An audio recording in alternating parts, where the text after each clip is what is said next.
Fans, welcome to Extreme Memories. Of course, new episodes on the 15th and the 30th of every month. Where do you find them? You find them right here on the Wrestling Chatter YouTube channel.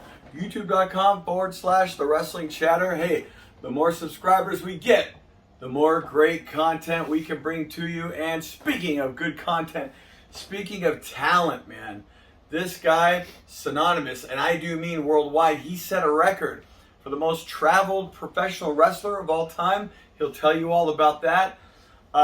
This guy was there at the advent of the boom of the backyard, best of backyard wrestling phase. And of course, just recently on Extreme Memories, yours truly, sat down and interviewed Houston Curtis, the guy who spearheaded the best of backyard wrestling along with Wrestling Society X, etc., etc. Check that episode out as well. Houston Curtis, a very intriguing, interesting episode of Extreme Memories. We talk about Matt Cross's involvement in backyard wrestling, in XPW. We go into WSX, Lucha Underground. We go into the career specifically of XPW, where it all really started for him in the professional ranks. MDogg 20, Matt Cross, he's our guest on Extreme Memories. Well, Matt Cross, I gotta say, welcome to Extreme Memories, everything XPW, and you were a big part of XPW. Welcome to Extreme Memories. Welcome to the Wrestling Chatter YouTube channel. How are you? I'm doing good, man. Good to see you again. We saw it. Well, it hasn't been that long since we've seen each other, and we'll get into all that. XPW's relaunch and all that good stuff. But of course, we're going to talk about everything XPW back in the day, up till now, and then also your career in professional wrestling. And we also crossed paths in another big but short-lived show, Wrestling Society X. But let me ask you, Matt, what you got into? How did you first get the bug to get into pro wrestling, and how old were you? I really have Josh Prohibition either to thank or blame. This was in high school. I liked wrestling as a kid, like Hulk Hogan, Dusty Rhodes, Ultimate Warrior, Macho Man, that whole era. And then literally one day my dad told me it was fake, and overnight I stopped watching. I watched with a more critical eye for a second, and I was like, oh my God, I think he's right. And then I felt like the world found out when I found out, and I'm like, well, none of us are ever going to watch this again. So through even high school, I wasn't watching. So if people in my high school could see me now, they would just be laughing because I'm completely consumed by this world. And then in high school, I was a straight edge punk rock kid. I was wearing Rancid t-shirts every day, straight edge t-shirts every day, still am to this day. And there was another kid in my high school who wearing the same shirts. So we kind of became friends, and that was Josh Prohibition. He was an upperclassman, a senior. I was only a sophomore. So I was really motivated to want to hang out with him. I thought he was so cool. And, we exchanged phone numbers. This is pre-cell phone and everything, calling each other's houses and parents or whatever. And the one day he invited me over. He's like, hey, come over and check out this wrestling thing. And I wanted to go over there so badly. But I didn't like wrestling so much that I even told him no. I was like, and I wanted nothing more than to go over there, but I was like, man, wrestling's not my thing. I just wanted to talk about, punk. And then he's like, you got to check it out. It's this thing called ECW, which meant nothing to me. But eventually I thought to myself, and again, it sounds ridiculous now, 25 years removed, but I was like, well, how bad could it be? I'll suffer through this for one night. And I had no idea what ECW was. I had never even been allowed to watch like pay-per-views growing up. So I get over there. Shane Douglas instantly swears into the microphone. So I thought like he had broken every like rule ever.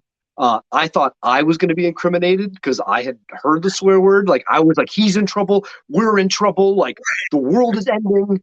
Then Francine comes out, she's naked, and New Jack jumps off something, and he's bleeding, and Tajiri's flipping everywhere and super crazy. He's like the coolest dude I've ever seen. And to this day, I don't think it was wrestling. It was like a physical manifestation of punk. of this whole world that I was completely involved in. Yeah, no, I completely agree. When like watching ECW, it was like it wasn't so much wrestling, like you said. It was more just this feel of like that punk rock era, you know, the non-corporate, against the grain punk rock feel. Yeah, when I was going to see, Earth Crisis in the mid late '90s and stage diving, and it had that same feel where the crowd was integral to the product. Like you couldn't have ECW without the crowd, just like you can't have a sweet punk show without the crowd. They were one and the same. I mean, it's the whole idea of punk is that no one's better than anybody, that we're all cool Yeah, and we're all here. And the guy at the show performing is then selling his t-shirt directly to you. Of course you're meeting him. Of course you're talking to him. So that's just, and I was, in gymnastics at the time. I did that competitively for 11 years. So seeing guys like Super Crazy versus Tajiri, it all spoke to me on this deep level. It was this marriage of punk and gymnastics, and that's what I saw in ECW. And just as quickly as I had fallen out of it as a kid, I fell directly back in. I left yeah. that night, and I was like, "When's the next one? How do we do this? How do we go to this? This is the coolest thing I've ever seen." And yeah, I don't know if it was the outlandishness of it or the violence or the pushing the envelope. I don't know what spoke to me, but at that time and that place, it was everything. So we're talking. You were a sophomore in high school when all this happened, correct? Yeah.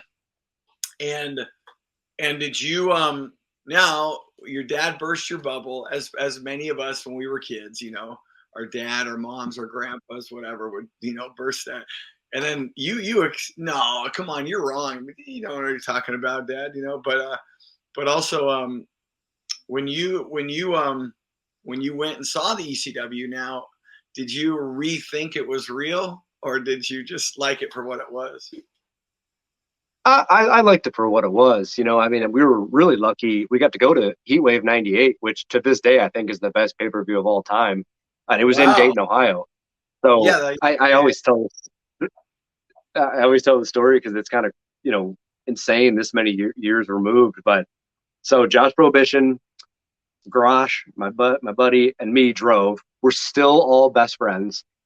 We listened to Cox Bar and Operation Ivy the whole way down there. Those are still my favorite bands. I wore a 10-yard fight straight edge shirt.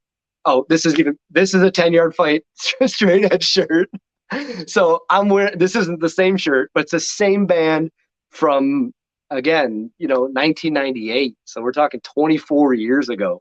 So I don't know if it's like super awesome that I self-actualized at 15 years old, or if it's horribly depressing. The jury's still out, but nothing in my life has changed since then. Absolutely nothing. Again, for better or worse. But yeah, so we got to even go to events as crucial as Heatwave '98. And yeah, now I'm consumed by that world.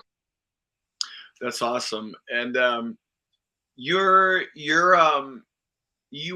now get into the business, very some would say unorthodox, but you made an impact. Talk a little bit about the whole. We had Houston Curtis on this show. I don't know if it was last time or two episodes ago or whatever. Of course, Really? Houston was the one that was behind Big Vision Entertainment, with Kevin Kleinrock, that put out Wrestling Society X and all this. And there was this brother sister companies with XEG, which put out Backyard Wrestling. And now you were a big part of that. And that was pretty soon after. What you're telling me right now is this was like 1997. You first got exposed to ECW. It wasn't too long after that the Backyard Wrestling thing kind of blew up. I mean, blew up. 800 number call and get the VHS of this Backyard Wrestling. Like, it was as big as Girls Gone Wild and all these other ginormously marketed videos. Sure. Yeah, it was just, I mean, for us, it was right place, right time. Yeah, like I said, I watched ECW pay-per-view and I was like, how do we do this again? And Josh is like, oh, they do it every month. And I'm like, okay, let me know when the next one is. I'm in.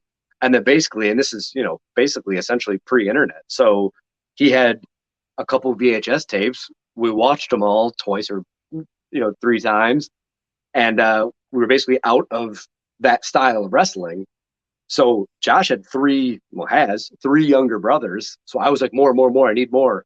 And he's like, well, my brothers and I beat each other up in the backyard. So we filmed that. If you want to watch that, I'm like, yeah, sure, let's go. And I remember watching it, and I don't know if Josh even knew I was in gymnastics. So things like backflips I had learned at 9 or 10 years old. So I was watching it, and I'm like, I can do all this, right? Like, I'll come over and I'll flip off mom's deck, and if you guys catch me, like, let's go. So he was like, no way, like you could do that stuff. So that's sort of how I got involved with that. Is just they were already in that world, and then we wanted to see more wrestling, so we had to create what we wanted to see essentially. So how did it transition to backyard wrestling? Someone recorded it, and then did you see like an ad to send your videos in to Houston and Rick? No, the funny thing is every single backyard wrestling match I had in my life to this day is on those tapes. So it's a bit of a misnomer because I think the tapes are called like the best of backyard wrestling. So then there's this assumption that it's the best of what I did. It's literally the discography. It's everything that I ever did. I had maybe 5, 6 matches in a backyard in my life, all of which are on that tape. So Houston or Rick, I don't remember which one, reached out to Josh. We had another buddy that was like really early on like the internet. So he made us this really rudimentary, crappy website. And essentially they found it somehow and reached out to, I think the email linked to Josh. And I remember him sort of showing me this email, and he's like, hey, these dudes wrote us and they want to make this tape and they want our footage. By that point, I think we'd already sort of finished. We were already kind of done with it. Because I remember Josh asking me, what should we do? And I was like, well, we didn't even have people over. We were just doing it for ourselves. We were like straight edge kids in rural Ohio, just beating each other up because we had nothing else to do. So all of this stuff was collecting dust and wasn't worth anything. So we're like, yeah, send it off. Like, we don't care. And then it kind of snowballed from there because essentially I think we were just we could put a sentence together. We were educated and we had some physicality and some athleticism that maybe was lacking in some other groups. So I'm not going to say we were like the best around by any stretch, but maybe of the things that got sent in, we stood out a little bit. So from there, developed this, I don't know what you call it, half friendship, half partnership with them. And yeah, it all kind of blossomed from there. Okay. Yeah. Very interesting. Because, Kevin Kleinrock, who ended up partnering up with Houston and Rick, at the time, you kind of were working with Houston and Rick before any of us were, just by that alone, by the backyard wrestling. Now, speaking of Kevin, speaking of everything that happened, the next step in your career, talk a little bit about, was there a buzz in Ohio or anywhere you were? What was the buzz about XPW that you gathered, if any? Yeah, I mean, we were, like I said, just these like fanatical ECW fans. So, and in our search for more things pre-internet, we would go to like FYE or Coconuts, or there was these like, still independent record stores existed. And within those, there was VHS tape of this XPW. So we're like, what? And they're using a lot of, I mean, again, the only thing I've ever cared about in pro wrestling has been like ECW adjacent. So they were using so many of the same names. And I'm like, wait, we know some of these guys. And like, it's Xtreme. That's all we care about. So we were buying the VHS tapes, maybe even the very first one, like Damian Steele. And you probably know that I have it still upstairs. So we would buy the VHS tapes of this thing because we're like, yeah, I mean, anything. I don't even know if we were aware of independent wrestling yet, or like we were indirectly aware of it. But any company catering to this, what we thought was a new style or anything extreme, or we're starting to get like FMW tapes and through trading and stuff. So, but yeah, we saw they had XPW releases in store. So we're like, oh yeah, let's buy these for sure. Awesome. What was your view, whether as a fan, because like you said, I think I'm a couple years older than you, but you grew up basically the same era, the 80s, the Hogan, the Dusty Rhodes, as you said, and then you got into the ECW. It was like, wow, this is like a rebirth of pro wrestling in a way, and the change that was needed, at least for you and for a lot of people. But what was your view on hardcore wrestling compared to being a fan of growing up, and even for yourself as a performer, as opposed to just a regular traditional pro wrestling match and style? For me, this is not off topic, but it's a touch. So for hardcore wrestling will forever be defined by three ECW feuds in particular. RVD versus Jerry Lynn, Super Crazy versus Tajiri, and Masato Tanaka versus Mike Awesome. Those three feuds are what got me into pro wrestling. And the level of athleticism to this day defines like kind of hardcore wrestling to me. So it's not necessarily weapons or what people may term as like garbage wrestling. It was just these guys like laying it all out on the line and being so innovative and just, you could tell they were giving it their all, So again, like Jerry Lynn and RVD may have used a table or a chair sparingly, but it'll still define the spirit of hardcore wrestling to me to this day. Now, that said, there's also, when you're first finding out about wrestling and stuff, I remember watching like the ICP's Stranglemania video, and that was probably the first time I saw like sort of a traditional hardcore wrestling with weapons and stuff. And I mean, I didn't even know what to think. I think at the time I was like put off by it because I'm like, who would want to watch these people like self-mutilating? And this was in my, like, I didn't like wrestling phase. So I was like, this is bizarre. I don't even understand what the attraction to this is. Then once you see it through this lens of ECW, of course, I think when that world is opening up to you, you're like, wow, let's see everything pushed to the extreme. So now I want to see the light tubes. I want to see the barbed wire. I want to see the same way I had that blossoming experience through music. As I discovered punk, I was like, there's endless subgenres and stuff. So I was like, wait, these true Norwegian black metal guys are burning down churches, like, via their music and their ethos? Like, whoa, let's explore that. And like, this band is like, Vegan Reich is advocating like extreme veganism, like, and murder.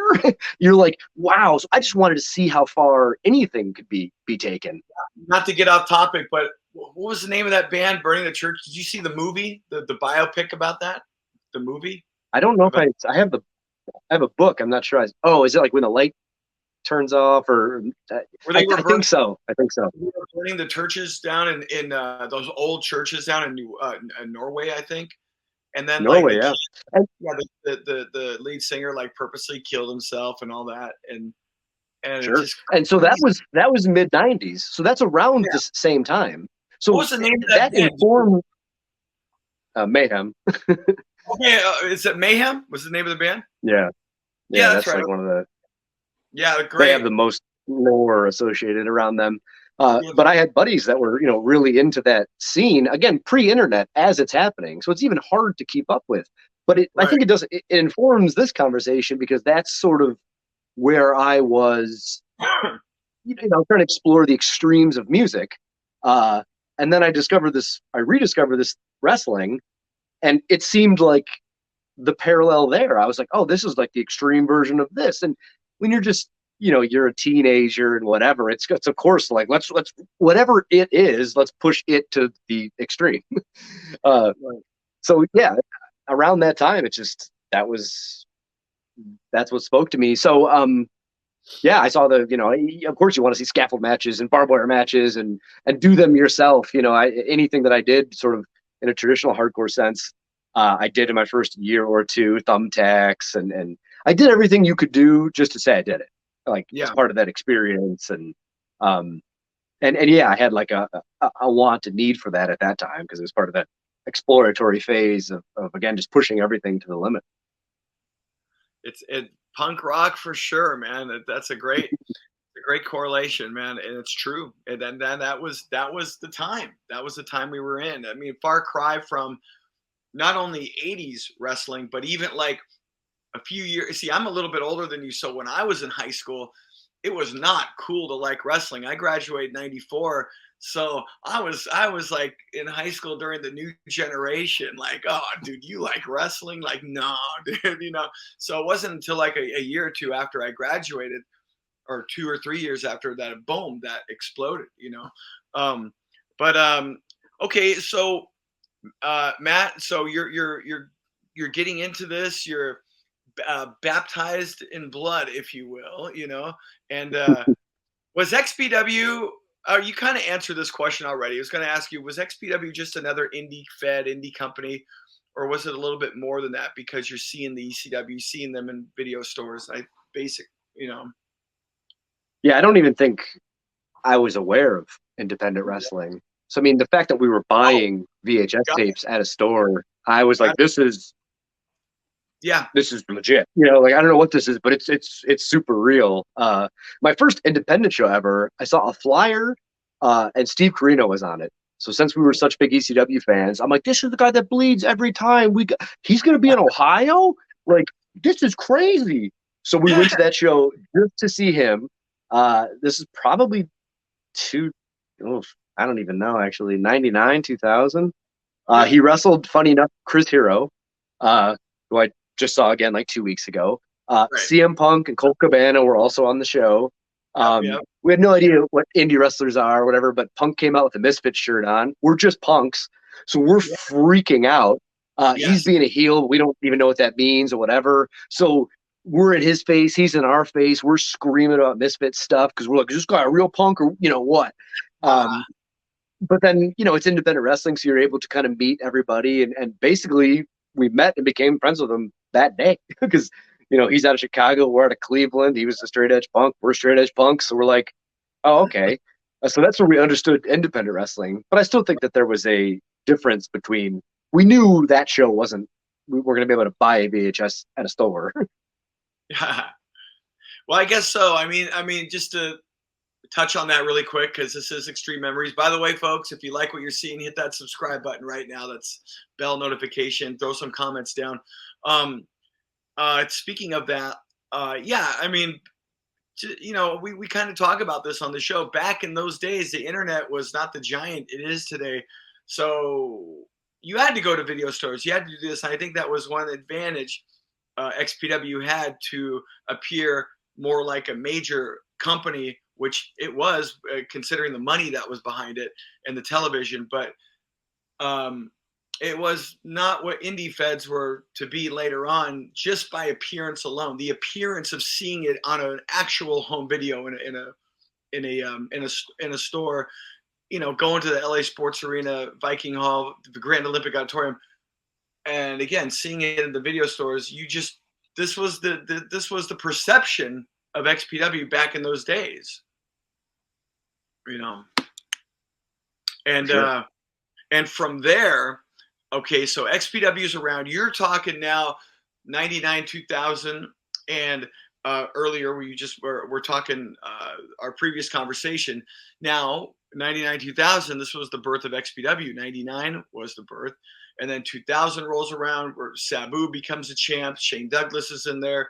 Terry Funk is in there. Chris Candido, Abdul the Butcher. Now it's starting to become, okay, now we're on the landscape here. We're in the LA Sports Arena with the Grand Olympic. And then when, before I ask you about you personally in the company, can you talk a little bit about, because before XPW this happened, can you talk about teaming with Josh Prohibition? I know you talked about your friendship with him. Sure.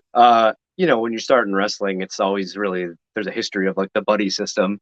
I say in my seminars nowadays, like, you need a friend as dumb as you to make these drives and to push you and to get a match that you guys are comfortable with, that you sort of take on the road and earn your stripes, so to speak. So Josh and I trained together. We were friends, obviously. And, so we started on the scene together, and basically we got lucky because there was a guy who has since passed named JT Lightning who had a wrestling school called Cleveland All Pro Wrestling School here in Cleveland, Ohio.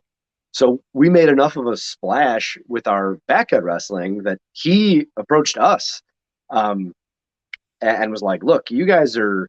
And at the time, independent professional wrestling is night and day different than what it is today. So in Cleveland, specifically, you had 45-year-old steel workers that are coming home from the job, just big, massive men, and then they go to wrestling, and it's not. What is it, like Nick Wayne is like 1 year old or something like nowadays. Like it's just a completely different. So we were like 18, 19, 20, which is like unheard of. Right. And these guys are like, well, time to beat these dudes up, So that was like sort of independent wrestling. But JT was like, I have these 40-year-old steel workers, but they're not going to do a moonsault ever. Like I'm not going to teach them that. They're not going to do that. You guys are already doing these things that athletically are more difficult. Let me teach you how to lock up and do things that are comparatively easier.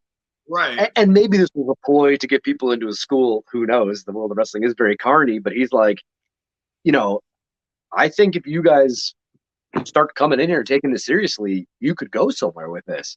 And we took that to heart. Again, now decades removed, I'm like, oh, that could be a spiel he gave to hundreds and hundreds of kids just to get people into the school. But I really believed it. And anything that I do, just in my nature, I like commit like overly to. So Right. I did gymnastics until you couldn't do gymnastics anymore. I never dropped a class in my entire life. I stopped shaving over 10 years ago. I've been straight edge for 26 years. Like anything I do, I do. So oh yeah, go ahead. Can I just validate that, knowing you all these years and the times we've worked together, and kind of just came through with your character as well. Like on, I want to say WSX, like the Filth and the Fury, just you just like it's the work ethic. It's the work ethic kind of vibe and feel that you always had. So I just wanted to interject and validate what you just said from me working with you throughout the years. Yeah. So I knew. I remember having to like go home and sit down and really think about, do I want to pursue this thing called pro wrestling? Because I knew myself, and there's no getting out. If I make a decision, that's it. It's done. Right. So I've never quit anything in my life. So I was like, it's a big decision, because if I decide to pursue this, then that's it. That's the rest of my life, essentially. Yeah. So because I was like, was it just fun in the backyard? Like, do I want to go to training now? Do I want to learn the stuff? I don't know. But probably watching too much ECW at the time or whatever it was, I was like, I think we should give this a shot. So that was Josh and I, and then we started out on the scene. And then you enter XPW. Like let's talk about that now. How did that come to fruition? You and Josh enter in.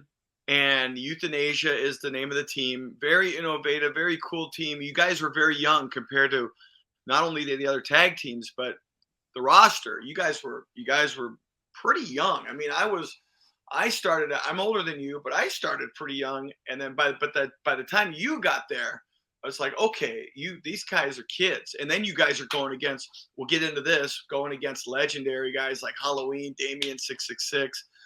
Great matches you guys had. And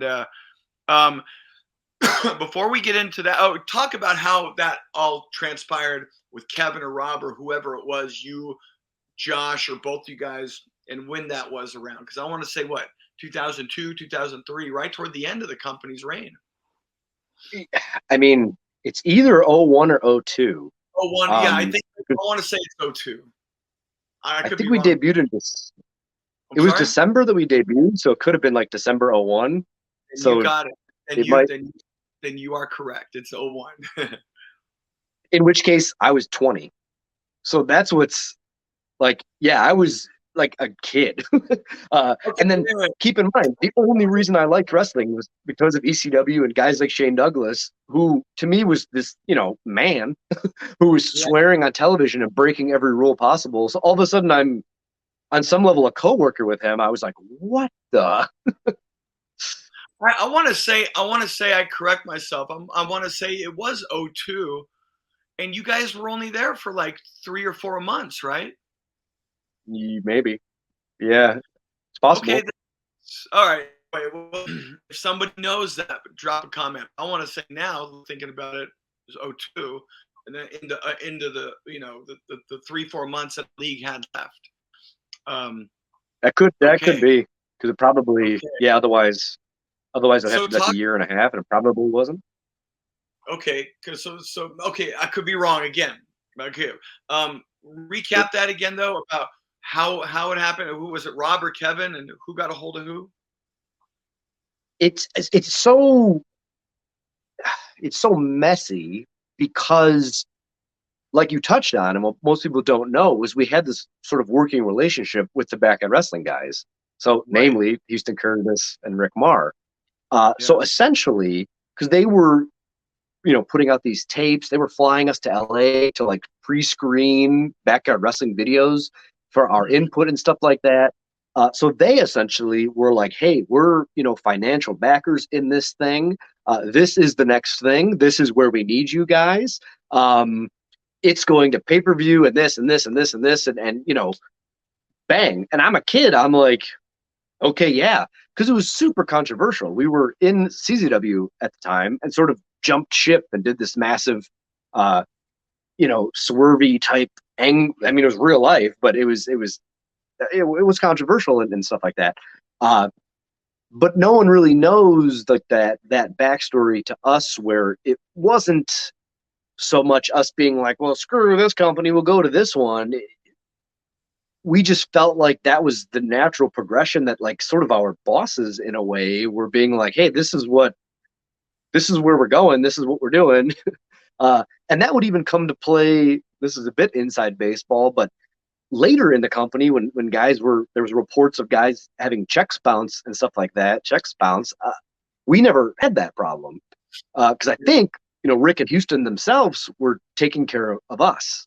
So even our relationship within the company was like a lot to do with Rick and Houston specifically. And again, that's so behind the scenes that so many people don't know these names, don't know these scenarios. So I believe Kevin Kleinrock had reached out to Josh at some point and got the ball rolling with this whole thing. And Josh and him did most of the discussions.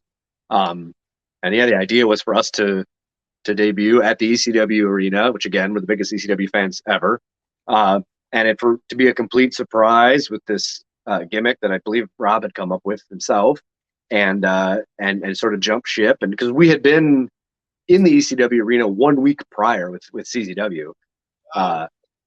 So here we are, no more than 7 days later, debuting for XPW. Yeah. But for us, it was exciting because there was also, we're very new to indie wrestling, and they treated us well. It was like, whereas with CZW, we're driving 7.5 hours to Philly, staying at some guy's house, paying all this gas, paying all these tolls, coming home with like $15. All of a sudden, it was like, hey, we're XPW, we're gonna fly you there. I'm like, wait, what? We're gonna put you in a hotel. I'm like, a hotel? You're gonna wrestle Chris Candido. It's like, wait, what? And then we're gonna pay you money. I'm like, money? Like, so it's not like these people are like, how could you do that or whatever. It's like, it was pretty cut and dry as far as like, I don't want to drive 15 hours for $15. Business. It's business. Yeah. And wrapped in with the backstory of Houston and Rick being like, we need you guys here. This is the thing. This is sort of, in some way, this continuation of Backyard Wrestling Inc. And it's obviously not Backyard Wrestling, but the financial backers and the foundation is moving there. So like, it's like, this is where we are going. And this is what, there was so much momentum there. And then when you even pepper in again, like, oh yeah, essentially anyone that was in ECW that's now available is working here. It was like, holy crap. I'll never forget. I think after the first show we did, I got home. Again, this is pre-cell phones.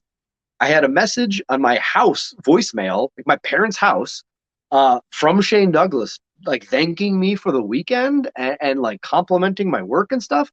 And it eventually got erased, or some power outage like did it away. But I'm so mad about that even now, because that was so meaningful to me. Yeah. Specifically going over Josh's and having this guy say, cut the effing music. And I was like, he just swore on TV, we're all in trouble. And then that guy calling my parents' house to leave a message, and they don't know what wrestling is. So they're like, you have a message from the franchise, or, you know, like it meant nothing to them. And to me, it's like, that's the president of the United States, you know, like this is except more meaningful. Yeah. You know, stuff like that was, I didn't even think it was a possibility. Because again, we had gone from buying the VHS at the mall to then being a part of it. And as you touched on, there was a year and a half, 2 years between that, if that, from like buying a VHS tape to them being like, oh, we're in it. We're the tag champs. Like, what? Yeah. So I'm more you talk, it's 02 you came in and into 03. Okay. Yeah. And then speaking of that, because you came in when we were already on the East Coast, and then you did wrestle on the West Coast, one of our last shows. Did you see any differences in the West Coast XPW crowd and the East Coast XPW crowd that you remember? I don't know if I had wrestled on the West Coast at that point. So I just remember being so excited because, again, the whole of independent wrestling was so new to me that, like, and I'm 20 years old or whatever it is. So I'm like, somebody's going to fly me to, like, again, in Ohio as a kid, California in general, let alone LA, has this mythical, there's elements that stay with me today. I can't believe that people like live there. It's only for like movie making, vacations, like plastic surgery. Like, and I'm like a full grown adult man. I still don't, there's an aura around it. You know, I'm like, people don't, that's not a real thing. Like, you can't live there. You can't, you know, I don't. So it's like, we're going to fly you to Los Angeles, California. I'm like, did I win the Price is Right? Like, I can't even, like, we go from wrestling in like a basement in Cleveland to flying to LA. I was like, holy crap. I just remember that the pure excitement. For someone that's from LA, that's pretty funny. But I get it too, man. I get it, because I have family up in Washington State, Minnesota, places, St. Louis, and I get it. It does seem, I don't know. That's funny you said that, though. Yeah, I can't even, to this day, if I see a palm tree, it means vacation. I barely even think there is. If I get on a plane, like, I can't imagine living somewhere where that's a part of, because where I live is very wooded. My street ends at a national park, at the Cuyahoga Valley National Park. So there are animals and trees and forests and ponds and waterfalls everywhere. It's very beautiful. But a palm tree is so exotic that it's strictly like Fiji or Hawaii or so when you go to LA and I'm like, this is normal to these people to this day. I'm like, what? Like, this is crazy. You must think the same thing when you go to Florida, no? Yeah. I mean, that's another like purely vacation Disney thing. Right. Like, it doesn't exist outside of, like, I'm like, people go there to go to Disneyland and then they come back to the real world. Like, Milwaukee is real, Cleveland is real, Detroit is real. This is where real people do real stuff. All the other places are like magic BS land or whatever. But there's some real Midwest blue collar stuff coming at you. That's right, man. It doesn't surprise me. Can you tell me, Matt, real quick, any XPW standouts that you wanted to get in the ring with? Any specifically, maybe that you did or did not end up doing? I mean, everybody, we were even to this day, when I think back, we had a tag match against like Chris Chetty and Chris Candido. Like, yeah.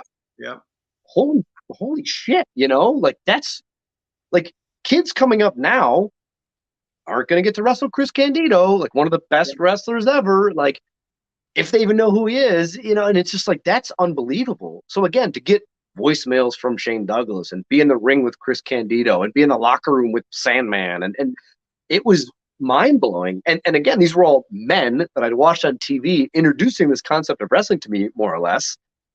And I'm a kid. One of my like funniest memories is Rob and Lizzie would always call me their kid, which because I was just so much younger than everybody.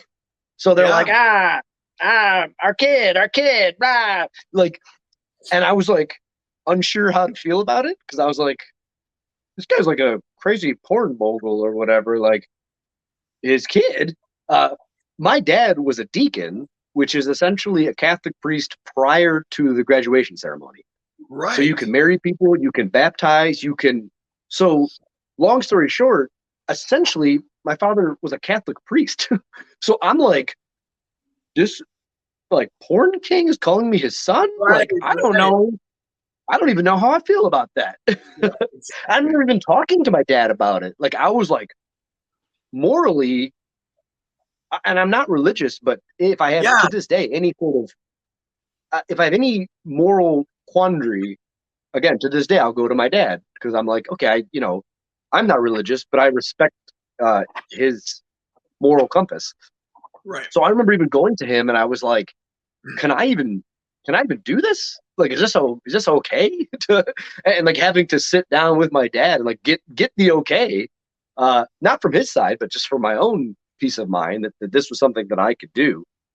Right. So it was just, I mean, now getting all excited thinking about it and talking about it, it was such an exciting time because I was just surrounded by these ECW guys with, Rob to this day is like a caricature. He's a real human, but he's also like an animated character of himself.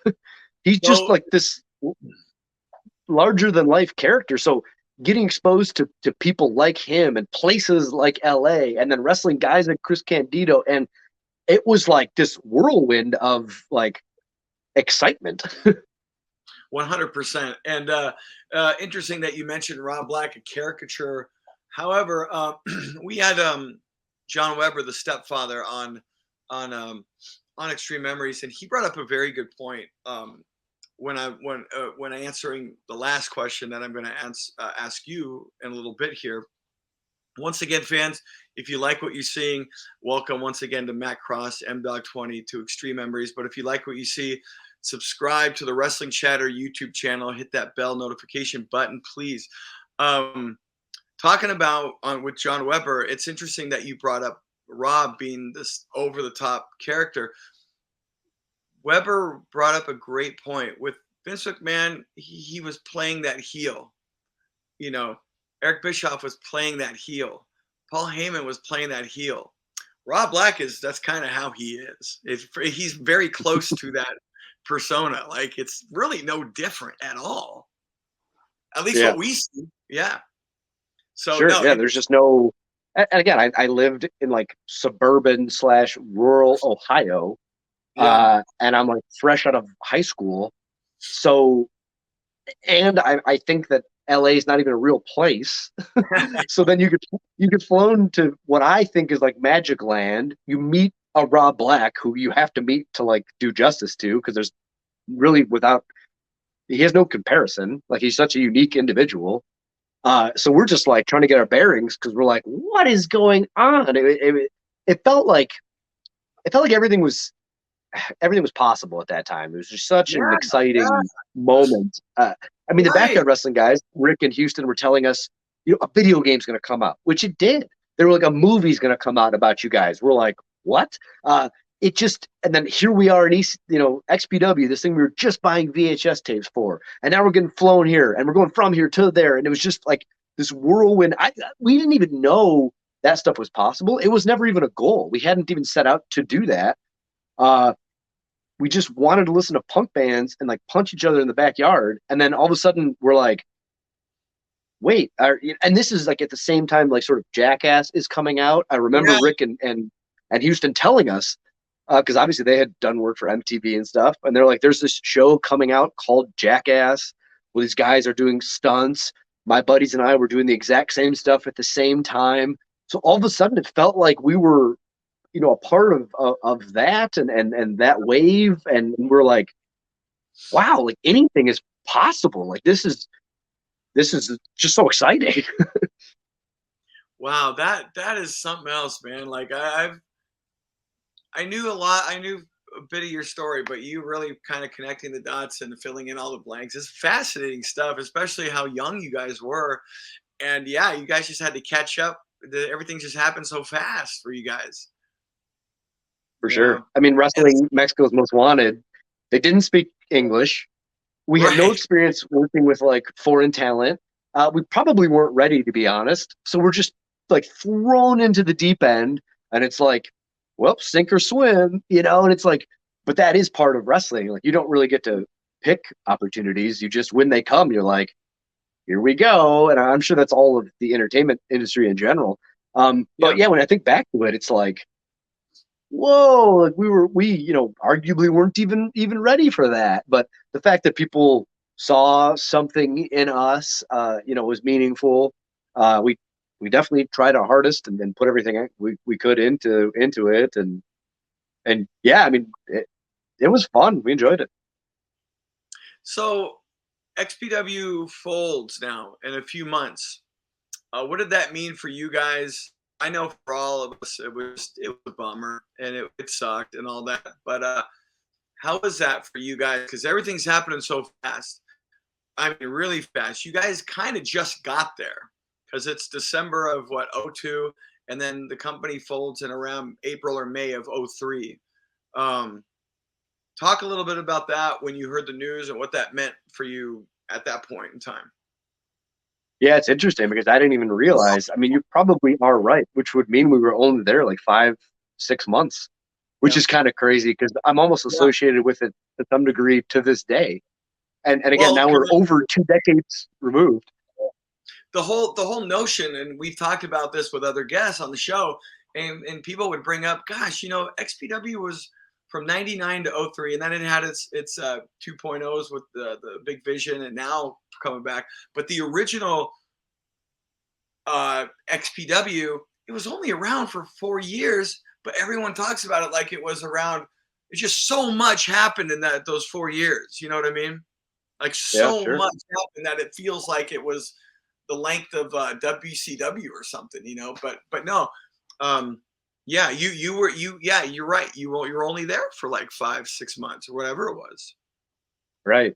Which was, I mean, again, it's so exciting for us because I remember there was the show at the Golden Dome in Pittsburgh. So we're only 2 hours away in Cleveland, but it was, you know, a massive arena, and there we are wrestling Chris Hamrick and Tracy Smothers and you know, guys again that we had just got finished. We were still watching ECW and stuff like that, so we're like becoming friends with these guys and learning from them. But getting to go to the old ECW arena, holy shit! Now we're going to Pittsburgh to the Golden Dome. Whoa, this is awesome. Now we're flown to LA. Holy crap! Like, it ruled because we didn't even know that stuff was possible. So yeah, it was. I mean, there was sort of like murmurs of it not doing well or things looking like whatever it was, and we're like, oh no. And you know, I guess now looking back, it's almost like that's the nature of wrestling. I always tell guys, like in my seminars, I'm like, you are going to outlast whatever the promotion is. And it's almost like what we just touched on. Like, ECW made such a mark in 4 years. Yeah. And then the example even that you gave is like, people act like it's WCW. How long was WCW around? 7 years?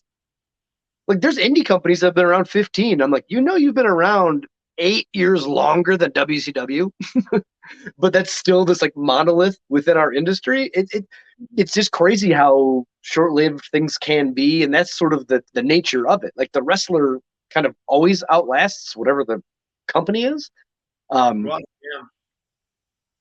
So you know, it was a blow because I mean it was so exciting, and then it was gone. But I mean, my career's been a blur of like sort of chaos and let's go. So I'm sure it's like everything. Like, I don't know if anyone's been told no more than me. So I think it was probably an early lesson in like taking it in stride and just keep going. Yeah, a very early lesson in that. Before we I want to ask you about appearing on the 10-year anniversary, but I know we're talking XPW now, but I got to ask, how was it teaming with Teddy Hart and being on MTV for Wrestling Society X, as you and I both were? Yeah, I mean, that was also exciting. I I was, and I guess not a lot of people would probably know this. I was like a very last second replacement for Pac, for Adrian Neville. Right. Yeah. So Okay, I remember that now. Yeah. I was driving home from Cleveland State University, where I eventually got my degree from. So I'm driving home from school. I believe it was Kevin Kleinrock calls me. I still have his number from XPW and everything. And I'm like, hey, man, what's going on? He's like, what are you up to? I was like, oh, I'm driving home from school. What's up? He's like, can you go to the airport? And the way he said it, I was like, today or like when? And he's like, can you go there now? And I was like, for what? And I hadn't heard anything about it. It had been pretty tight-lipped. I don't think, before it started, anyone knew anything. So at that point, without having heard a single thing, he tells me, a guy that I know and trust, he's like, we're filming a show for MTV. It's a wrestling show. You'll be teaming with Teddy Hart. You're going to be featured heavily. The main event of the season finale is you in an exploding cage. Can you get to the airport right now? So I'm like thinking he's joking about half that stuff. And I was like, yeah, I mean, I guess. So I literally went home, packed my bag. We started filming the next day. Woo! Yeah. So when I went home, I got my book bag and all my, the syllabus and stuff. And from my hotel room that I shared with Teddy Hart, I'm calling my teachers and leaving voicemails that are like, I didn't know how long it takes to film a season of television. I'm like, this is so-and-so. I take school very seriously. I just got this opportunity to film a television show for MTV. It was an opportunity that I don't feel like I can pass. I don't know how long it's going to take. Please don't fail me. I'll be back as soon as I can, and I'll take class very seriously again at that point. Now, I got a little lucky because knowing that I was a wrestler and I had a weird life, the first day of class, when the teachers would hand out all the information, they would always, have their office hours. I would make a point to I would make an appointment, go to their office hours, because a lot of them had attendance rules where if you miss 2 days, you get docked a grade or something like this. And I was like, I have a strange job. I travel constantly. I'm going to have to miss some days. At the same time, I do, and I did take school seriously. It was important to me. So I'm like, please work with me. So I had done that sort of preemptively months earlier, not knowing obviously that like maybe MTV is going to do a wrestling show, but it did pay off because here I am leaving this message. And a lot of the classes that I was in at that point were like television production. So I remember that teacher in particular was like, he called me back and he's like, this is great. He's like, oh, you're getting an A. You were already getting an A. All that I ask is whenever you come back, if you come back, please just stand in front of the class and tell us about the experience. Oh, awesome. He's like, you're going to have your day, and from start to finish, share whatever you want to share. He's like, this is awesome. Because, I mean, that's what we were learning about, and now I'm going to do it. Yeah, right. So I got lucky in that regard, but we started filming the next day. Yeah. So I had really I remember getting to the hotel and not even knowing what I was involved in, and we filmed the whole season. Yeah. What was it, 8 days? At least. I'm sorry, at most. It was like 7-8 days from what I remember. Like just we did like 2-3 episodes a day, and we had 9 episodes to do. Because we'd already shot the pilot. There were 10 episodes almost a year before that. February of 2006, we shot episode number 1. And then this was in November of 2006 is like episodes 2 through 10. So, so you might have been there for only a week, Oh, it was again, 8 days max. Yeah. So I didn't know how many clothes to bring or what I was doing. And we were filming the next day. So it was just a complete whirlwind of here we go. Now, given Kevin had told me that the season finale was me in an exploding cage, but he rattled this stuff off so fast and there was so much information that I thought that was a joke, genuinely. So when it got closer to that time and he's like, okay, like now you get ready for the exploding cage match, I was like, wait, you were joking, right? Like there's what? like, oh my God. So yeah, I mean, the whole thing was, but that to this day, that's what keeps me in wrestling. I'm in my 23rd year, and that's why I do it. Like 2 days ago, I got a text from my buddy that does Suburban Fight in Los Angeles. There's no ring, no rule shows. And he's like, yo, man, I'm running this show in Paris next week. Do you want to do it? And it's like, who's? And it's part of Paris Fashion Week. Yeah. So like nobody I know, friends or family, is going to get that text in their lives. They're never going to Paris the next week to wrestle as part of Fashion Week. So, and again, that's what keeps me in it. Like as we're having this conversation, somewhere in the world, someone is dreaming up a concept or dropping our names, or there's a guy in Israel being like, maybe we should use Matt Cross on our next show, you know, like, and that's exciting. Like, and it's dangerous. It's awesome. Like the carrot is always dangling. It's always right in front of you. You always have to stay involved. So for better or worse, there's that excitement and adventure, you know, which is addicting. So, yeah, this was another early lesson in that of like, what? Like, I'm missing class next week because I'm filming a TV show on MTV. Like, this is insane. I think that Teddy Hart, you teaming up, it really kind of put you guys on the map. And I thought you were maybe the most talented team on that show, and having a platform like MTV, I thought that was great for you. And again, teaming with a guy like the guy with the skills of Teddy Hart, and you were basically right there parallel with him, with the skill set considered by the fans and many. So I always thought that was a great thing that you got on there. How was it, Matt, when you got the call when you found out XPW was doing a 10-year reunion show in Hollywood? And you were a part of that show. It was right there at the arena on Santa Monica Boulevard in Hollywood. How was that getting the call and then performing at that event? I'm trying to think of like memories associated with it. I want to say I went like from there to Ireland or something. Oh wow! Okay. So I just remember it being like really chaotic for me because it was like trying to squeeze it in before this trip and going again like from there to Ireland and just being like, what? So it's like my memories are sort of wrapped up within that. And then I have other like funny memories about like I had a mohawk at the time, and like I'm like, man, I wish I had hair because I remember like being in the bathroom at the XPW reunion, like doing my mohawk. I think I met like Christina Von Eerie that day, and she also had this like even better mohawk, and I was like, yeah, you know, I was like sick. And then I remember because it's XPW, there was like random like girls involved. So there was some valet who. This is like completely off topic to a degree, but I remember like really hitting it off with her, and I don't remember her name or who she was. She wasn't really wrestling adjacent, and she was there. And when you just have like a weird connection with somebody, like her and I just became like these like instant weird friend things. But I don't know her name, never saw her since. But that's just what comes to mind because it's like such a memory of like this regret of like, oh, I really should have like. I'd have to like watch the show and be like, it was her. Because again, she wasn't involved in wrestling. She may have been like used as a valet, but just kind of for that day. Yeah, you know what sucks is that show. We talked with Houston about this.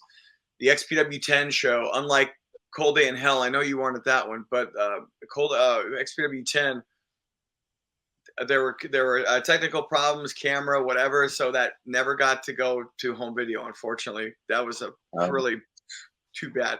But the year before, Cold Day in Hell did very well, and very well produced by Big Vision Entertainment. How was it to you, Matt, where you and I just saw each other a few months back in November of 2021, and it was in Rochester, New York. It was the Rebirth at Rob relaunch and everything. Talk about being there, what that meant to you, and what it was like, It was so funny because I want to say like the full story is I think Rob like commented on like one of my Instagram posts at some point, but under his real name. So I'm thinking like, oh yeah, 20 years ago, I knew a guy named Rob Black. So now Rob real name pops up under one of my like just random Instagram posts someday. And it's like, hey man, thinking about or like gonna bring the company back. Will you work for me? And I literally didn't know who it was, and I'm like 100% because I'll wrestle anywhere for anyone, you know. Right. And it wasn't until I like circled back to it at some point, and I was like, or someone told me, like I heard through the grapevine that like XPW might be coming back and Rob Black is interested, and that's when I sort of put two and two together, and I was like, wait a minute, I'm scrolling through my own Instagram to find this post, and I'm like, holy crap, he did sort of, I mean, not indirectly, it was direct, but I didn't get the direct link. So to me, it seemed indirect, but I'm like, whoa, that's wild. Holy crap. So, because I was like, is this real? And then I want to say through Instagram, he reached out and was like, hey, you know, he's like, we may have talked about it earlier, but it's happening. Like, do you want in? And I was like, wow, that's, you know, wow, you know, wrestling is like I've been saying though, you never know like what text phone call you're gonna get any day. So I was like, the magic of wrestling, and I'm like, here we go. So yeah, I was happy to be involved again, and you know, Rochester's more out my way and stuff, and drivable or whatever. So it was yeah, it was cool. Yeah, it was pretty surreal, him bringing it back. You talked about Rob there. Before I get to my last question, first off, I want to thank you, Matt. This has been great, and really, I'm sure that class was happy and your teacher was happy because you're a great storyteller. So thank you, man. But yeah, you just mentioned Rob. Give me your thoughts overall on Rob Black.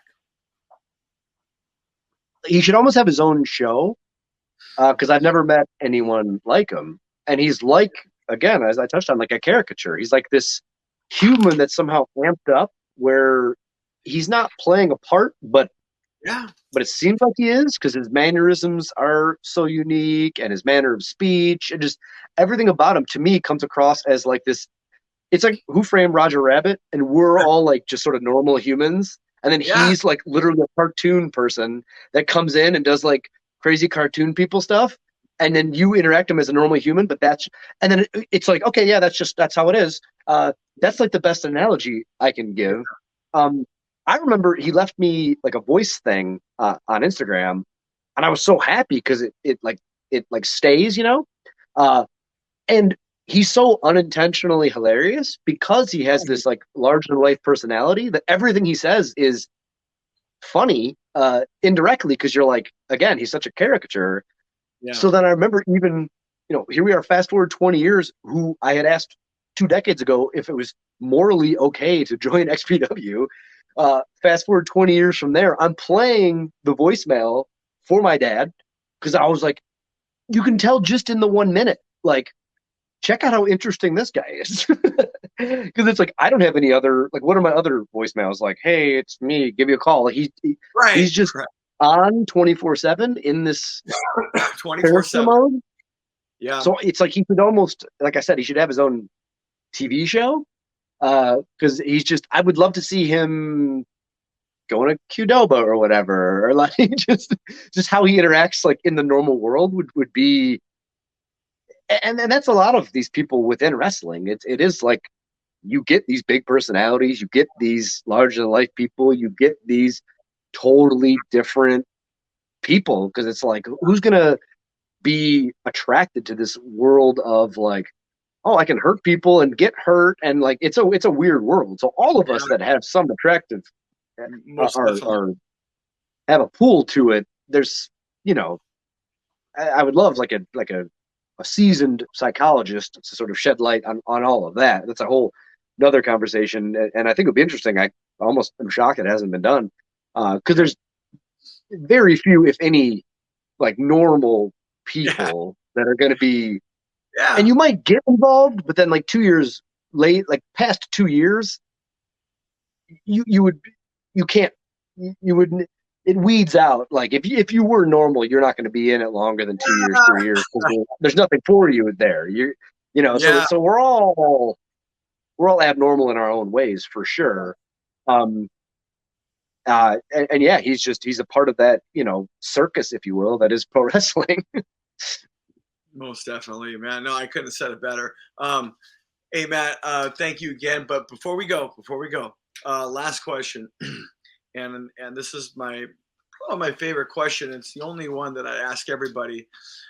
In your mind, in your heart, in your opinion, what is and will be the legacy of XPW? Oh, geez. I don't know. That's a layered. It's even more difficult to answer because like it's sort of alive again. So it's hard to like comment on something that's like active, you know? So it's like I don't know. So I'm trying to look at it just as like the 2 decades ago stuff. Right. Um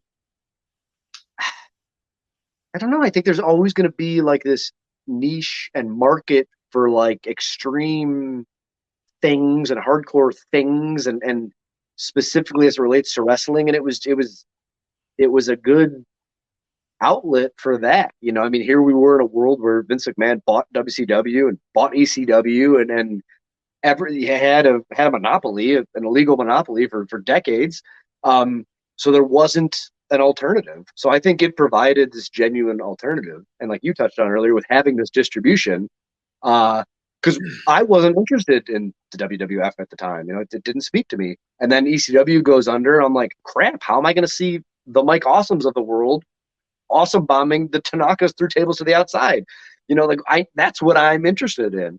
So XPW sort of, I was able to scratch that itch through there. So it was like, yeah, and the idea of an alternative. I think to this day we're sold a lot of false alternatives. We get a lot of diet WWE and WWE lights, but how often do we get something that's a genuine alternative? I mean, the last genuine alternative, I'm heavily biased, but was Lucha Underground. So I think XPW was that alternative. And don't you? That's funny. You mentioned Lucha Underground. Isn't Lucha Underground the alternative for WSX with the bunker and all that? Yeah. I mean, if you and I to this day were like, let's develop a underground wrestling show that speaks to street culture and graffiti and punk and whatever, we would land on something similar to, again, graffiti and a bunker and if you're not in the arenas of the world, I think that's where you're gonna go. Even if we made a video game and it was cool and it was like Street Fighter, it's that sort of idea. Yeah. No, very true, and very interesting with the legacy part of XPW. I think it was an alternative, but it was an original alternative, and it was a viable alternative, and it was real. And like you mentioned about Rob before, like what you see is what you get, and that's kind of what XPW was. What you see is what you get. You know. It's not going to be kind of sugar coated in any way.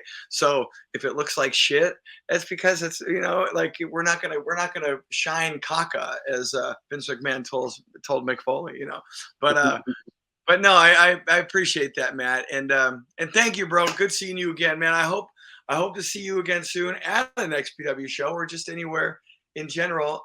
Before we take off, do you want to say any shout outs or any plugs at all to anybody? Sure. If you want to follow me across all the socials, it's at MDogg Matt Cross, 2 G's, 2 T's, 2 S's.